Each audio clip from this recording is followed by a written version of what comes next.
కన్నులు, నీలాంటి చేతులు, నీలాంటి హృదయము నాకిమ్మయా.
కన్నులు, నీలాంటి చేతులు, నీలాంటి హృదయము నాకిమ్మయా.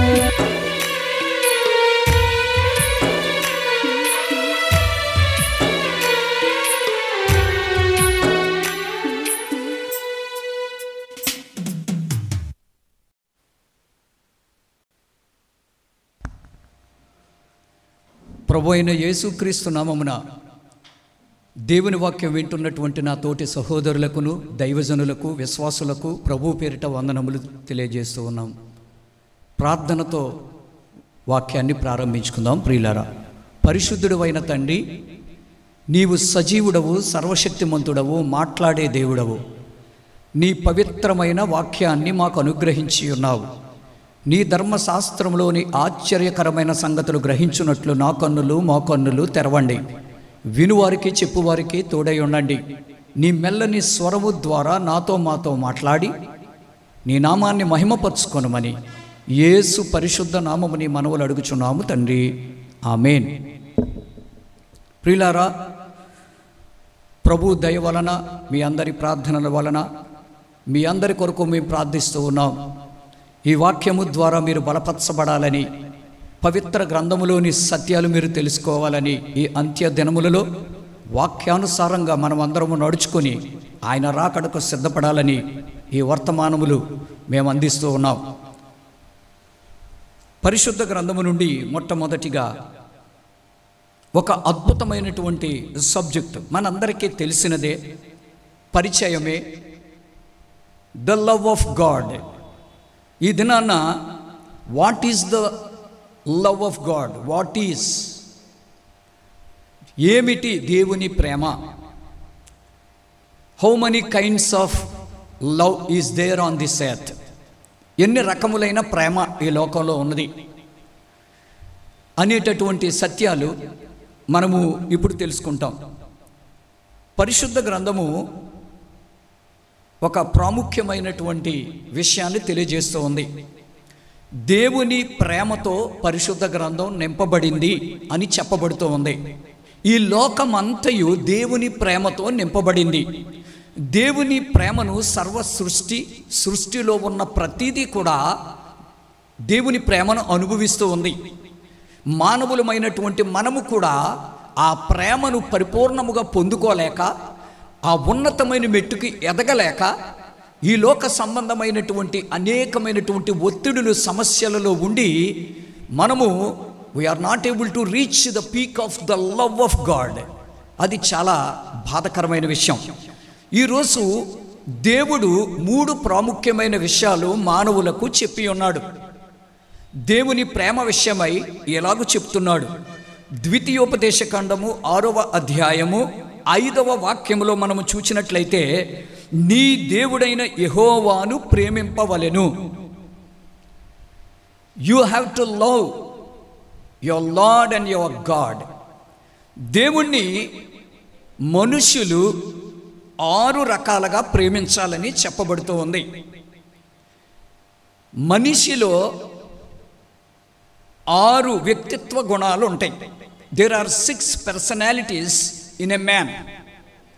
ఆ 6 గుణలక్షణాలతో దేవుణ్ణి ప్రేమించాలి.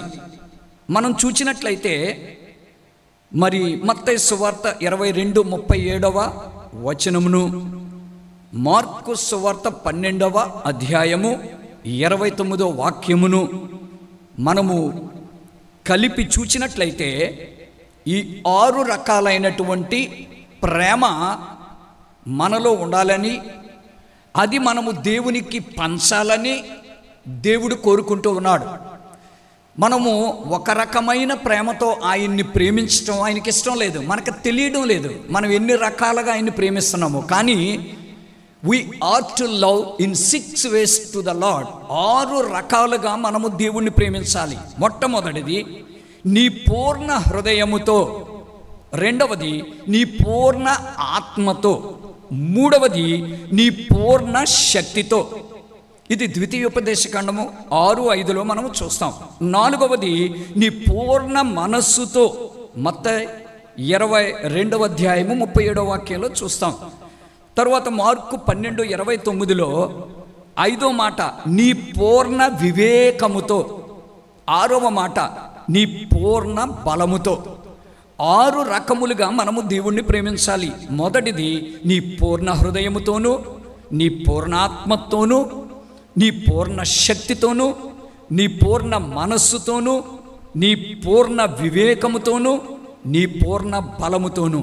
ప్రియులారా, ఇవన్నీ మనకు తెలిసినట్టుగానే ఉంటాయి. కానీ దేవుడు మన నుండి కోరుకునేది ఏంటంటే ఈ 6 రకాలైనటువంటి ప్రేమను, అనగా టోటల్ సబ్మిషన్. మానవుడు అరికాలు నుండి నడినెత్తి వరకు ఈ భూమిలో ఏం ఉన్నా సరే అన్నిటికంటే ఎక్కువగా దేవుణ్ణి ప్రేమించవలసి ఉన్నది. దేవుడు చెప్పిన మాటలో 3 రకాల ప్రేమ. దేవుణ్ణి ప్రేమించినప్పుడు ఈ 6 రకాలైనటువంటి మానవుని వ్యక్తిత్వ గుణముతో ఆయన్ని ప్రేమించాలి. అప్పుడే మానవునిలోని ప్రేమ పరిపూర్ణముగా దేవునికి అందుతుంది. అందుకనే మనం ప్రేమలో పరిపూర్ణులము కాలేకపోతున్నాం. We are not reaching the perfect level of love. రెండవది మనం ఏం చూస్తామంటే, మొదటి ప్రేమ దేవుణ్ణి ప్రేమించాలి. రెండవది మత్తయి సువార్త 22వ అధ్యాయము 39వ వాక్యంలో మనం చూస్తాం. నిన్ను వలె నీ పొరుగువానిని ప్రేమించుము. Love thy neighbour as thyself. Love the lord with all your heart అని మొదట చెప్పబడింది. రెండవది love your neighbour as thyself. నిన్ను వలె నీ పొరుగువానిని ప్రేమించుము. దీనిలో దేవుడు మనకు మార్కులు వేయాలంటే పాస్ మార్కులు వేస్తాడా? 100% వేస్తాడా? మనకిష్టమైనది, మన భార్య, మన బిడ్డలకు, మన కుటుంబానికి, మన మనస్సుకి, మన హృదయానికి ఏది ఇష్టమో అది మనం ఇష్టపడతాం. అదే విధముగా మన పొరుగువారి పట్ల కూడా అట్టి అవగాహన కలిగి వారిని ప్రేమించే విషయంలో కూడా మనల్ని ఎలా ప్రేమించుకుంటామో అలాగే వారిని కూడా ప్రేమించాలి. దానిని వివరించటం లేదండి, దాని గురించి మరి ఒకసారి మాట్లాడుకుంటాం. మూడవ దాని గురించి మాట్లాడుకుంటాం. మత్తయి సువార్త 5వ అధ్యాయము 44వ వాక్యాన్ని మనము చూచినట్లయితే, క్రీస్తు ప్రభు వారు కొండ మీద ప్రసంగం చేస్తూ ఒక అద్భుతమైన మాట చెప్పారు. మీ శత్రువులను ప్రేమించుడి. Love your enemies. ఎంత అద్భుతమైన మాట! ఈ మాట ఎక్కడను ఏ గ్రంథములోనూ ఎవరినో చెప్పలేదు. ఇది చాలా అద్భుతం. నన్ను ప్రేమించు, నీ పొరుగు వారిని ప్రేమించు, నీ శత్రువుని ప్రేమించు. చాలామంది అనుకుంటారు శత్రువుని ప్రేమించమంటే సైతానుని ప్రేమించాలేమనుకుంటారు. అఫ్కోర్స్ అది రాంగ్ అండి, అది తప్పు. అలాగే నీ శత్రువుని ప్రేమించంటే నీకు గోతులు తవ్వేవాడు, నీ జీవితాన్ని పాడు చేసేవాడు, నీ గురించి చెడుగు మాట్లాడేవాడు, నీ వెనుక నిన్ను అవమానకరంగా చూచేవాడు, నీకు నీ కుటుంబమునకు కీడు చేయ తలపెట్టి నిన్ను నలుగురిలో అవమానపరచాలనుకునేటటువంటి వాడు శత్రువు కాదు, వాడు సాతాను మిత్రుడు. నీ శత్రువు. మన శత్రువులు ఇద్దరున్నారు. ఒకడు మన శత్రువు ఒకడున్నాడు, వాడు సాతాను మిత్రుడు. రెండవ శత్రువు ఉన్నాడు. పరిస్థితులను బట్టి, ప్రభావాలను బట్టి మానవ జీవితములో భక్తి లేనప్పుడు, దేవునిని ఎరగనప్పుడు, లోకములో పాపములో బ్రతుకుతున్నప్పుడు, మనుషులు మనలను అపార్థము చేసుకుంటున్నప్పుడు వారు శత్రువులుగా మారుతారు. వారిని మనము ప్రేమించినప్పుడు తప్పకుండా వాళ్ళు మారిపోతారు. వాళ్ళ విషయమై దేవుడు చెప్పాడు. కానీ ఈ దినాన్ని మాటను చాలామంది అపార్థం చేసుకుని నీ శత్రువులు ప్రేమించి అన్నాడు కదా, కాబట్టి నేను వాడిని ప్రేమిస్తాను, వీడిని ప్రేమిస్తాను, నాకెవడో శత్రువు ఉండకూడదు అని చాలామంది నాకు అందరూ సమానమే అనేటటువంటి మాట వాడతారు. అది తప్పండి. దేవుడు నిన్ను ప్రత్యేకపరిచినప్పుడు నువ్వు అందరితో కలిసిపోకూడదు. You are separated, you are special in the sight of God. Is cleansing you with your precious blood. Is expecting something from you. నువ్వు దేవునికి ఇవ్వాల్సింది ఈ లోకంలో ఏది కాదు, ఒక్క నీ ప్రేమ. నువ్వు హోల్ హార్టెడ్గా నువ్వు దేవునికి ఇస్తే దేవుడు రెండంతల ప్రేమను నీ మీద కుమ్మరిస్తాడు. దేవుణ్ణి మనము ప్రేమిస్తే అన్నిటికంటే ఎక్కువగా ప్రేమించాలని యేసుక్రీస్తు ప్రభు పేతురుతో చెప్పారు యోహాను సువార్తలో. ఈరోజు దేవుడు నీకు నాకు కూడా అదే చెప్తున్నాడు. నువ్వు దేనినైనా ప్రేమించుకో, కానీ అన్నిటికంటే ఎక్కువ నన్ను ప్రేమించు. ఎందుకు దేవుణ్ణి ఎక్కువ ప్రేమించాలి? దానివల్ల ప్రయోజనం ఏంటి? ప్రియులారా, సమయం లేదు కానీ నేను గ్రీకులోకి వెళ్ళినట్లయితే మీకు అద్భుతమైనటువంటి మాటలు ప్రేమ గురించి ఉంటాయి. ప్రేమ అనే మాటకు గ్రీకులో అగాపే అని పిలువబడుతుంది. అది పరిశుద్ధమైన ప్రేమ, spotless love, holy love, heavenly love, God's love అనేటటువంటి అర్థాలు ఇస్తూ ఉంది. రెండవది ఈరాస్ అంటారు, అనగా ద లవ్ ఆఫ్ యానిమల్స్. వాళ్ళకి వావి వరుస ఉండదు. అన్న, అక్క, చెల్లి, వదిన, అమ్మ, అత్త ఏమీ ఉండదు. చెడ్డ చూపులతో, అపవిత్ర తలంపులతో మనుషులు ఒకరితో ఒకరు శరీరేచ్ఛలు నెరవేర్చుకోవడాన్ని ఈరాస్ అని గ్రీకు భాషలో చెప్పబడుతూ ఉంది.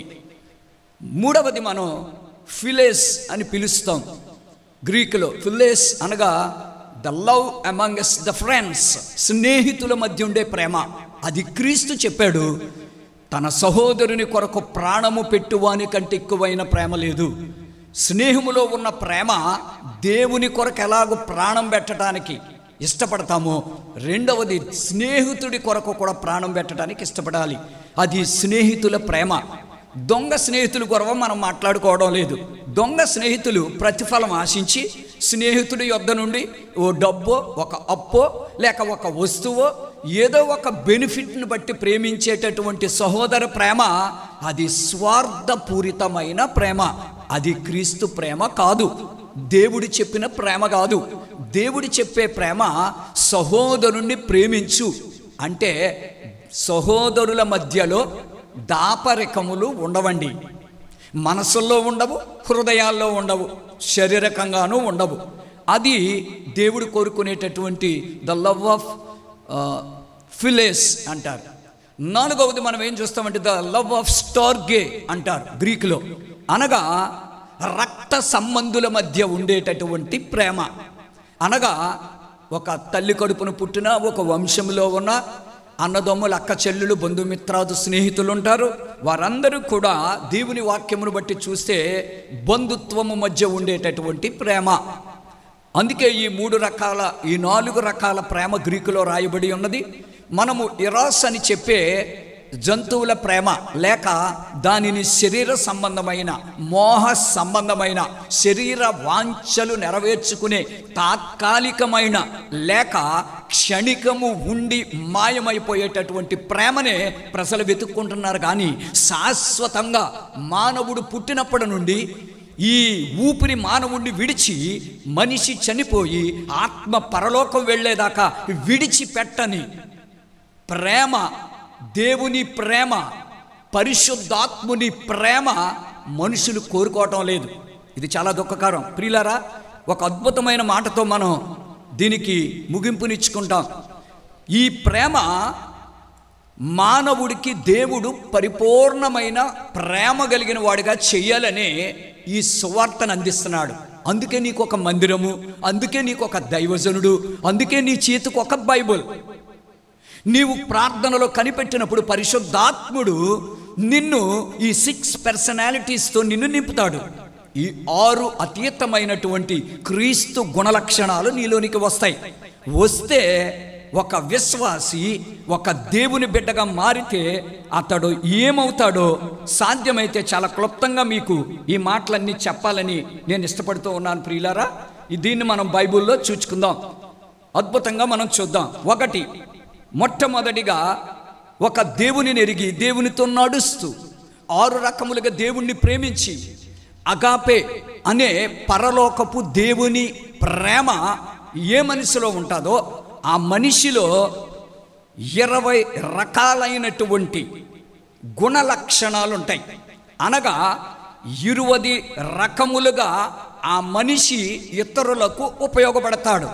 నా వల్ల ఉపయోగం ఏంటి, నేను ఎవరికి ఉపయోగం అని నీవు అనుకోవచ్చు. నా ప్రియుడా, నీ హృదయాన్ని, నీ మనస్సును, నీ యొక్క శరీరాన్ని సజీవ యాగంగా నువ్వు దేవుడికి సమర్పించుకుంటే పరిశుద్ధాత్మ తండ్రి నీలో ఆయన ప్రేమను పోస్తాడు. ఆ ప్రేమతో నువ్వు నింపబడినప్పుడు నువ్వు 20 రకాలుగా మనుష్యులను బలపరచగలవు, రక్షణలోనికి నడిపించగలవు, పరలోకం వైపు తీసుకొని వెళ్ళగలవు. దేవుని రాకడలో నీతో పాటు తప్పకుండా కొంతమందిని మనం తీసుకొని వెళ్ళగలుగుతాం. మొట్టమొదటిగా దేవుని వాక్యంలో మనం చూస్తే యోహాను సువార్త 15వ అధ్యాయము 12వ వాక్యాన్ని మనం చూస్తే మీరొకరినొకరు ప్రేమించవలెను అని వ్రాయబడి ఉన్నది. లవ్ వన్ అనదర్, మీరు ఒకరినొకరు ప్రేమించాలి. ఇది ఎలాగ ప్రేమించాలో మనం రెండో మాట మనం చూసుకుంటాం.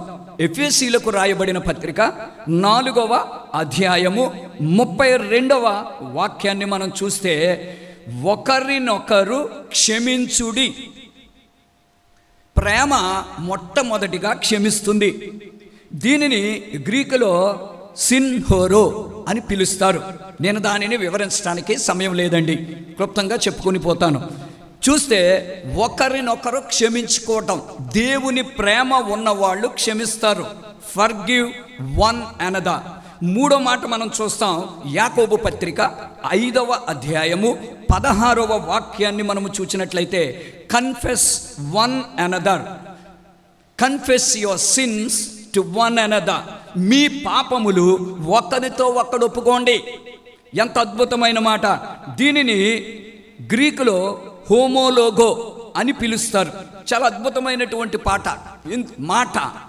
ఎందుకంటే మనం ఏం చూస్తున్నామంటే, ఇక్కడ ఒకరితో ఒకరు విశ్వాసులు, భక్తిపరులు మాట్లాడుకున్నప్పుడు, లేక దైవజనులు మాట్లాడుకుంటున్నప్పుడు, అయ్యో నేను ఈ పాపములో ఉన్నాను, నేను ఈ బలహీనతలో ఉన్నాను, నేను రహస్యంగా ఈ పాపము దేవునికి వ్యతిరేకముగా, వాక్యానికి విరుద్ధంగా నేను చేస్తున్నాను, నా కోసం నువ్వు ప్రార్థించు అని ఒకరితో ఒకరు చెప్పుకుంటాం, ఒకరినొకరు సరి చేసుకుంటాం. అంతేగాని మనం ఒకరి పాపాలు ఒకరు కప్పెట్టుకోకూడదని దేవుని వాక్యం చెప్తుంది. 4వ మాటగా యాకోబు పత్రిక 5వ అధ్యాయము 16వ వాక్యములో, ప్రే వన్ ఫర్ అనదర్. ఇదెంత అద్భుతం! మీరు ఒకరి కొరకు ఒకరు ప్రార్థించండి. ఎందుకు? స్వస్థత పొందినట్లు. ప్రేమతో నింపబడి మనము వ్యాధులతో ఉన్న వాళ్ళ కొరకు ప్రార్థిస్తే అవి వారు స్వస్థత పొందుతారు. నువ్వు దేవుని ప్రేమతో నింపబడి ప్రార్థిస్తే నువ్వు నూనె రాయక్కర్లేదు, నువ్వు చేతులు వేయక్కర్లేదు, నువ్వు అరవక్కర్లేదు, నువ్వు కేకలు వేయక్కర్లేదు. దేవుని ప్రేమతో నింపబడి నువ్వు ప్రార్థన చేస్తే దెయ్యములు వణికి పారిపోతాయి. అద్భుతం ప్రియులారా! దీనిని ప్రొసెఫ్ హోమో అని పిలుస్తారు గ్రీకులో. Pray for one another. 5వ మాటగా మనం చూస్తే serve one another. Galatians 5th chapter 13th verse. గలతీ 5వ అధ్యాయము 13వ వాక్యములో మనం చూస్తే సర్వీస్. సర్వ్ అనే పదం సర్వీస్ నుండి వచ్చింది. ఇంకొక మాటలో చెప్పాలంటే సెర్విరిస్మా అంటారు గ్రీకులో చెప్తూ ఉంటారు. ఎందుకంటే సేవకుడు, సర్వీస్ అనే పదము సేవకుడు అనే పదములో నుండి వచ్చింది. సర్వెంట్లో నుండే సర్వీస్ అనే మాట వచ్చింది. అందుకే దేవుని సేవకుడే సర్వీస్ చేయగలుగుతాడు. ఒక ఉద్యోగస్తుడు గవర్నమెంట్కి సర్వీస్ చేయగలుగుతాడు. ఒక సోషల్ వర్కరు సోషల్ సర్వీస్ చేయగలుగుతాడు. నిజమండి, అద్భుతం. ఏమండి, అందుకే తెలుగులో ప్రేమ కలిగిన వారై ఒకనికొకరు దాసులయ్యుండుడి అని ఉంది. కాబట్టి సర్వింగ్ అంటే ఏంటంటే దాసులుగా ఉండడం. 6వ మాటకు మనం వెళ్ళినట్లయితే, మొదటి తెస్సలోనీలకు రాయబడిన పత్రిక 4వ అధ్యాయము 18వ వాక్యములో మనము చూస్తే, మాటల చేత ఒకనినొకడు ఆదరించుకునుడి. కంఫర్ట్ వన్ అనదర్ అనేసి అంటారు గ్రీకులో. కంఫర్టింగ్ అంటే ఏంటంటే లిఫ్టింగ్, వాళ్ళ పైకి లేపడం. నేనున్నాను, నీకు తోడుంటాను, నీకు సహాయం చేస్తాను. ఇవన్నీ ఒక్కొక్క మాట వివరించడానికి సమయం సరిపోదండి. కానీ ఇక్కడ ఏం చూస్తామంటే కంఫర్ట్ వన్ అనదర్. దుఃఖములో, వేదనలో, కృంగి నిరుత్సాహంతో ఉన్న వాళ్ళని ఆదరించేటటువంటిది మనలో ఉండే దేవుని ప్రేమ. మనలో దేవుని ప్రేమ లేనప్పుడు ఈ దినాలలో ఎవరైనా చనిపోయినా, రోగంతో ఉన్నా, కష్టములో ఉన్నా చాలామంది బంధువులు వచ్చేస్తారు. వాళ్ళు వచ్చి తెగ ఆదరిస్తారండి. ఆదరించి ఎంత ఆదరించినా వాళ్ళందరూ వెళ్ళిపోయాక మళ్ళా కూర్చుని ఏడుస్తూ ఉంటాం. కారణం ఏంటో తెలుసా? అది దేవుని ప్రేమతో నిండిన ఆదరణ కాదు. 7వ మాట మనం చూసుకుంటాం. గలతీలకు రాయబడిన పత్రిక 6వ అధ్యాయము 2వ వాక్యము. Bear one another. ఒకరి భారములను ఒకడు భరించుడి. ఇది చాలా ఇంపార్టెంట్. ఒక్కొక్కసారి మనం అపార్థం చేసుకుంటాం. మనము ఒక్కొక్కసారి ఒకరినొకరు తొందరపడి మాట్లాడతాం, బాధించవచ్చు, విమర్శించవచ్చు.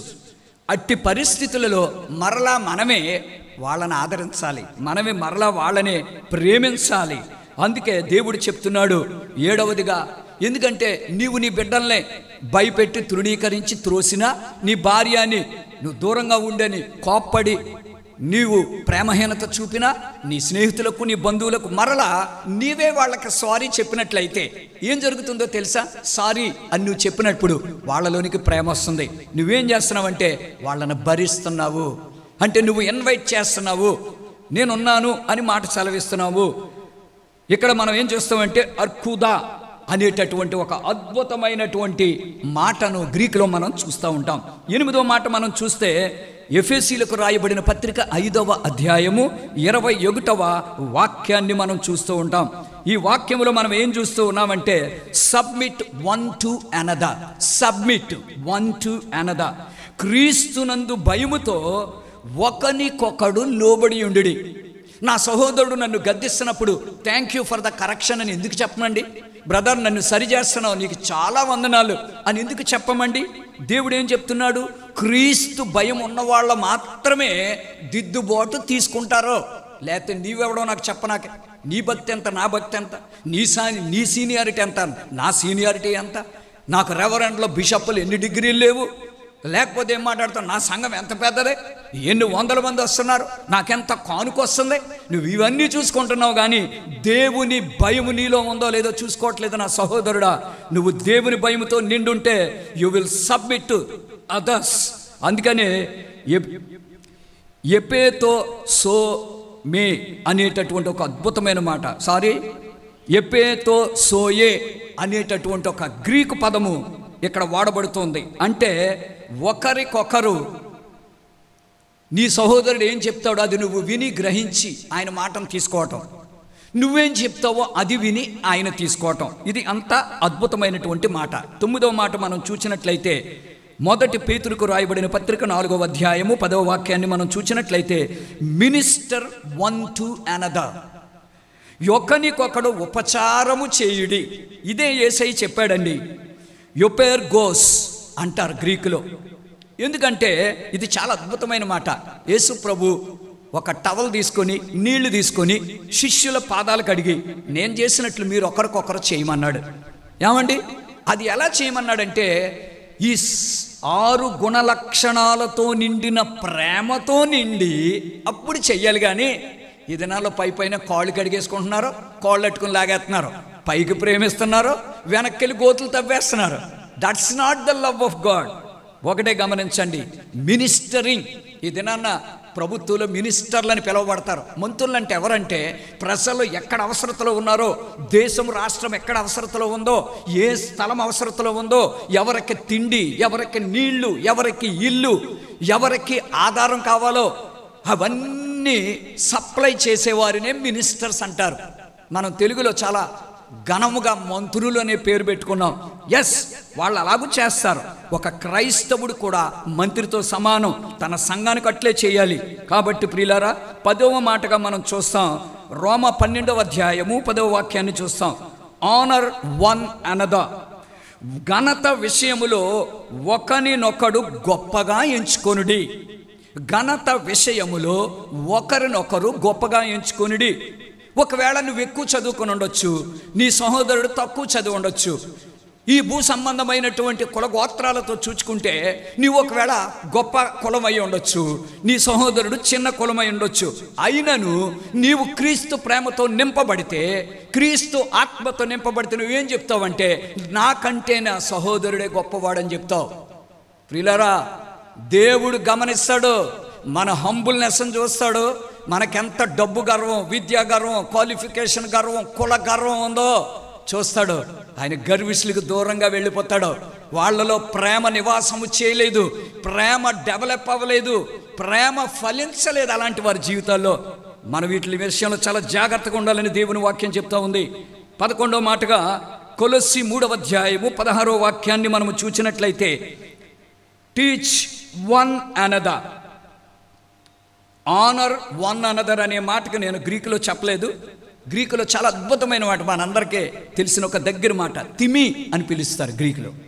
నేను వివరించడానికి సమయం లేదు. ఆనర్ అంటే నీ సహోదరుని అవసరమైతే నీ భుజముల మీద ఎక్కించుకొని నువ్వు ఊరేగించగలగాలి. దేవుని కంటే ఎక్కువ కాదు, అది మర్చిపోతున్నాం మనం. కొన్నిసార్లు మనము మనుషులను లేక సేవకులను దేవుడి కంటే ఎక్కువగా మనం ఆరాధిస్తాం. అది దేవుడికి ఇష్టం ఉండదు. చాలా బ్యాలెన్సింగ్గా ఉండాలి మన లవ్వు. మన ప్రేమ 10 మందిలో ఉన్నప్పుడు, 1,00,000 మందిలో ఉన్నప్పుడు మనుషుల గొప్పతనం కోసం మనుషుల్ని మనం పొగడకూడదు. Honour, but there is a limit. Honour the lord, there is unlimited. Honour the human beings, limited. కాబట్టి ప్రియులారా, 11వది టీచ్ వన్ అనదర్, ఒకనికొకడు బోధించుడి. ఇది ఎవరికీ నచ్చట్లేదు. ఈ కొలొస్సీ 3:16లో చూస్తే వివాస్కో అని పిలుస్తారు దీనిని. అంటే ఇక్కడ మనం ఏం చూస్తామంటే ఒకడికొకడు బోధించుకోవటం. నువ్వు ఇలా ఉండు, నువ్వు ఇలా చెయ్యి, నువ్వు ఇలా బ్రతుకు, నీ కుటుంబాన్ని ఇలా కట్టుకో, నువ్వు ఇలా జీవించు అని ఒకరికొకరం చెప్పుకోవాలి. మనం దేవుని బిడ్డలం, మనం ఇలా ఉండాలి. మనం ప్రభు బిడ్డలం, ఇలా ఉండాలి. మనం మారుమనసు పొందాం, మనం బాప్తిసం తీసుకున్నాం, మనం రక్షణ పొందాం, మనం గుడికి వెళుతున్నాం, సేవకుల పట్ల ఇలా ఉండాలి, మందిరంలో ఇలా ఉండాలి, ఇంట్లో ఇలా ఉండాలి. మనం ఒకరికొకరం బోధించుకుంటున్నామా? ప్రియులారా, 12వది హెబ్రీలకు రాయబడిన పత్రిక 10వ అధ్యాయం 24వ వాక్యాన్ని చూస్తే consider one another, consider one another, ఒకరినొకడు హెచ్చరించుడి. హెచ్చరించుకోవాలండి. హెచ్చరిస్తే ఏమో తెలుసా, స్నేహం పోద్ది మనకి. ఇంతకాలం కలిసి తిని, కలిసి హోటల్కి వెళ్ళి, కలిసి మాట్లాడుకుని, కలిసి ప్రార్థన చేసి, కలిసి బోధ చేసి, కలిసి పాడి, హెచ్చరిస్తే మాత్రం బ్రదర్ నువ్వు ఇలా ఉన్నావేంటి, నీ బిడ్డలు ఎందుకు ఇలా ఉన్నారు, నీ కుటుంబం ఎందుకు ఇలా ఉంది, నీకు అప్పులు ఎందుకు ఉన్నాయి, నువ్వెందుకు ఇంకా రహస్య పాపంలో బతుకుతున్నావు, నువ్వెందుకు ప్రార్థన చేయలేకపోతున్నావు అని అడిగితే మనతో మాట్లాడటం మానేస్తారు. శత్రుత్వం వస్తుంది. అప్పుడు ప్రేమను కోల్పోతున్నారు. ప్రియులారా, అది కరెక్ట్ కాదని ప్రభువు చెప్తున్నాడు. కన్సిడర్. అందుకనే స్కిప్తీతే అనేటటువంటి ఒక అద్భుతమైన గ్రీకు మాట వ్రాయబడి ఉన్నది. అంటే ఏంటంటే నువ్వు అవసరమైతే ఒకరినొకరు గద్దించుకుని, ఒకరినొకరు వార్నింగ్ ఇచ్చుకోమని దాని అర్థం అండి. తర్వాత 13వ మాటగా ఎగ్జార్ట్ వన్ అనదర్, హెబ్రీలకు రాయబడిన పత్రిక 3వ అధ్యాయము 13వ వాక్యం. The book of Hebrews 3rd chapter 13th verse. Exhort one another. Exhort, ప్రతి దినమును ఒకనికొకడు బుద్ధి చెప్పుకొనుడి. బుద్ధి, బుద్ధి. దాని అద్భుతమైన మాట ఒకటి వాడబడుతుంది, సోబర్ మైండ్. బుద్ధి అంటే సోబర్ మైండ్, బుద్ధి. అయితే తప్పిపోయిన కుమారుడికి బుద్ధి వచ్చినప్పుడు, బుద్ధి వస్తే దేవుడి దగ్గరికి వస్తారు. బుద్ధి రాకపోతే అడుక్కు తింటాం. బుద్ధి వస్తే ధనవంతులం అవుతాం. బుద్ధి రాని వాడికి మారు మనసు ఉండదు. బుద్ధి లేని వాడికి పాపంలో బ్రతుకుతాడు. బుద్ధి వస్తే పరిశుద్ధుడు అయిపోతాడు, ఆశీర్వాదంగా మారిపోతాడు. దీనిని ప్రొత్రేపో అనేటటువంటి ఒక గ్రీకు పదము వాడబడుతూ ఉందండి. నాకు ఇష్టం కాబట్టి ఈ గ్రీకు మాటలు నేను చెప్తా ఉన్నాను.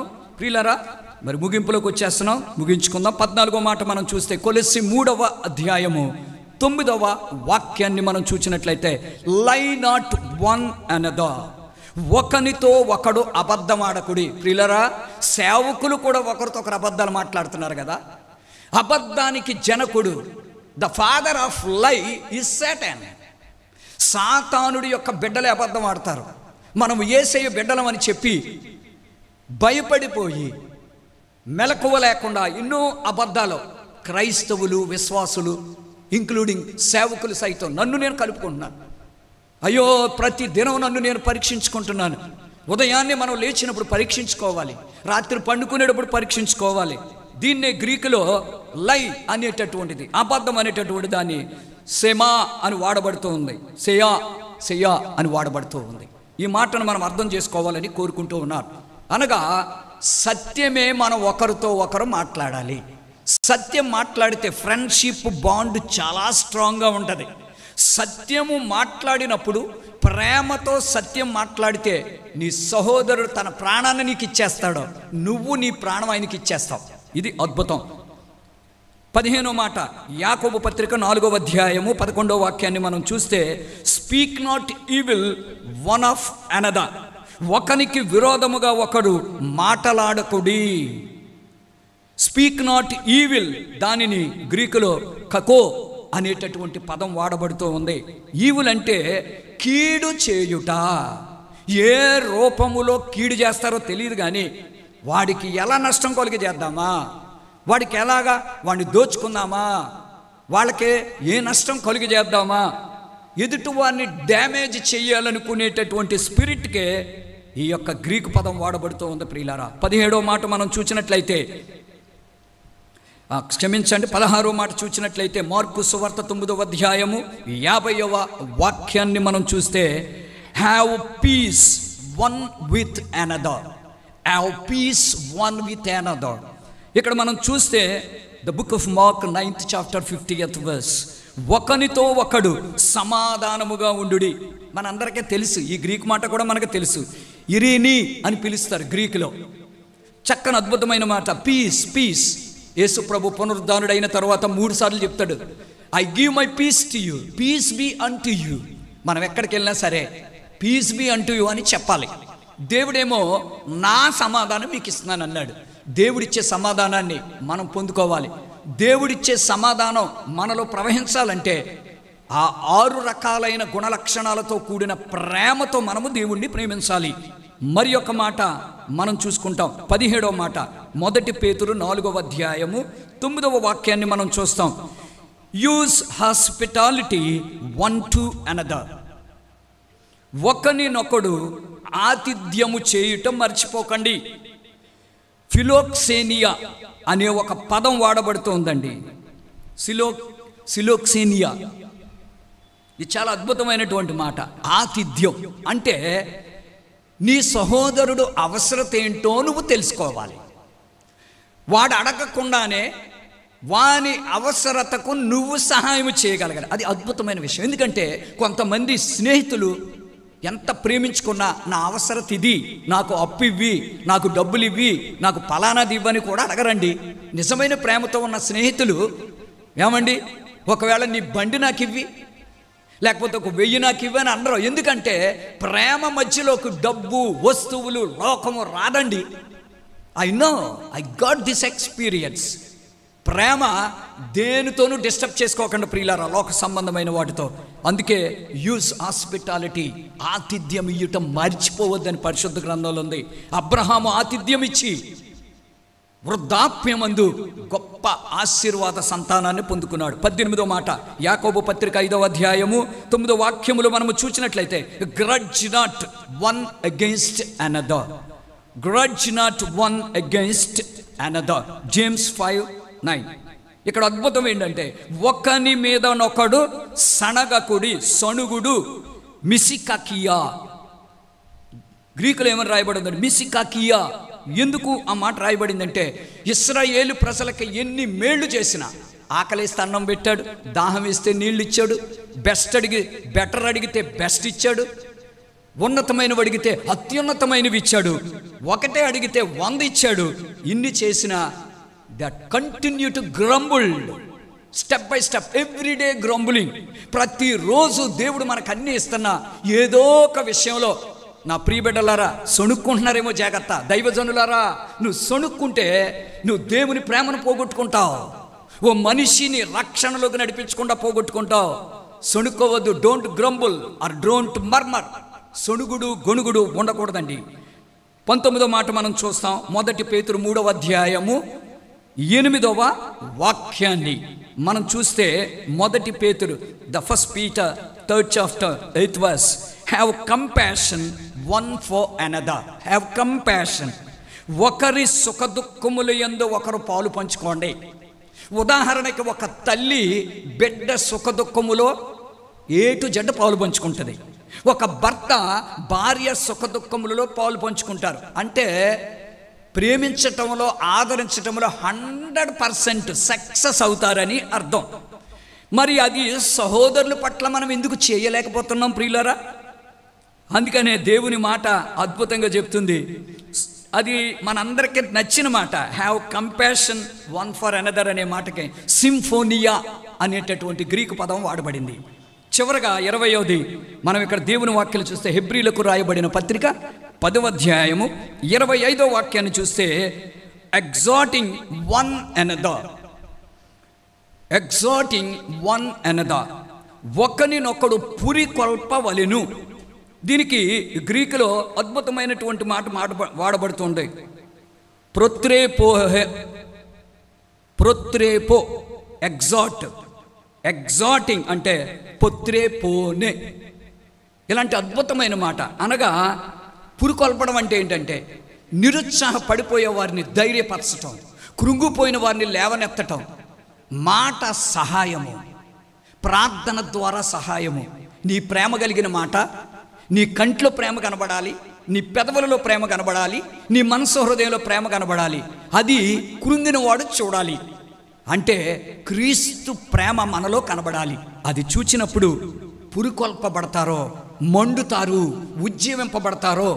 ఎప్పుడైతే నిన్ను గమనిస్తారో నీ మార్గంలోకి వస్తారో, నీలా మారిపోవాలని, నీలా సత్యం చెప్పాలని, నీలా నీతిగా ఉండాలని, నీలా పరిశుద్ధంగా ఉండాలని, నీలాగా తన కుటుంబాన్ని కట్టుకోవాలని మనం చూస్తుంటారండి. కాబట్టి ప్రియులారా, అందుకే దేవుడు మనల్ని మోడల్గా ఉండటానికి ఇష్టపడుతూ ఉన్నాడు. I thank God for the love of Calvary. అద్భుతమైన ఈ ప్రేమ మీరు వింటున్న మీ అందరికీ, మనందరికీ దేవుడు అనుగ్రహించి ఈ 20 రకాలైనటువంటి ప్రతిస్పందనలు మనలో నుండి వచ్చి అనేక ఆత్మలకు ఆశీర్వాదం ఉండినట్లుగా ప్రభు చేయును గాక. దేవుడి పరిశుద్ధ వాక్యాన్ని దీవించును గాక. చిన్న ప్రార్థన. పరిశుద్ధుడా, మేము నరమాత్రులము తండ్రి, నీ ప్రేమను గూర్చి వివరించటానికి మేము తగం. మొట్టమొదటిగా నేను అయోగ్యుడను నా తండ్రి. నీవు అన్నిటికంటే ఎక్కువగా నన్ను ప్రేమించావు. ఈ సృష్టి అంతటికంటే ఎక్కువగా నన్ను ప్రేమించావు.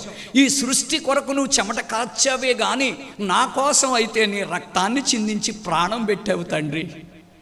నేను నీ కొరకు ఏమీ చేయలేకపోతున్నాను తండ్రి.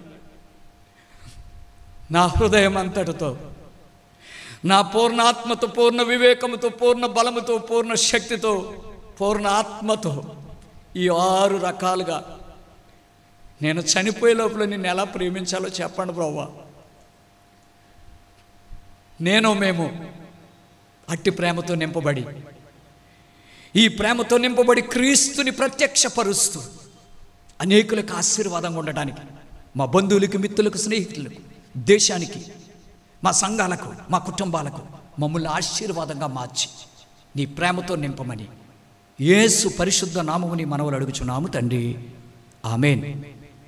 మన తండ్రి అయిన యెహోవా దేవుని యొక్క ప్రేమయు, మన ప్రభువైన అయిన యేసుక్రీస్తు వారి యొక్క కృపయు, పరిశుద్ధాత్ముని నిత్య సహవాసమును ఇప్పుడు ఎల్లప్పుడు సదాకాలం మీ అందరికీ తోడై ఉండునుగాక. ఆమేన్, ఆమేన్, ఆమేన్. Thank you. God bless you.